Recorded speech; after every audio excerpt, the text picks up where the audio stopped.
Good morning, and we're going to do something again from Jeremiah.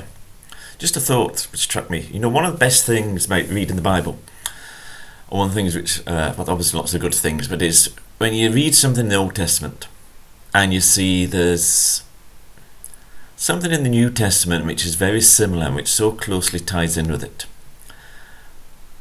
And one of the things that Jesus said, it's in Matthew 7, verse 7, is ask and you will receive, seek and you will find, knock and the door will be opened unto you. And a few days ago I was reading some verses from Jeremiah. And you wouldn't expect to find a link to this in Jeremiah. But let's just read these verses. You'll all know the first verse. It's from Jeremiah 29:11-14, and the first verse is extremely well known. For I know the plans I have for you, declares the Lord, plans to prosper you and not to harm you, plans to give you a hope and a future. And we've no doubt all heard that many times. And almost every time it's quoted completely out of context or with no regard for the context. But let's just leave that aside for the moment. If you want the context, it's addressed to the exiles in Babylon. Well, let's read the bit here which ties in so close to what Jesus said. Then you will call on me and come and pray to me, and I will listen to you. You will seek me and find me when you seek me with all your heart. I will be found by you, declares the Lord, and will bring you back from captivity. I will gather you from all the nations and the places where I have banished you, declares the Lord, and will bring you back to the place from which I carried you into exile. So there we have. First of all, we have this calling upon the Lord and God hearing us.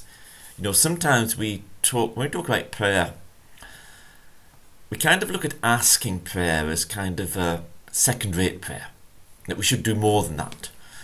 That worship, adoration, listening to God are sometimes, in some ways, better versions of prayer.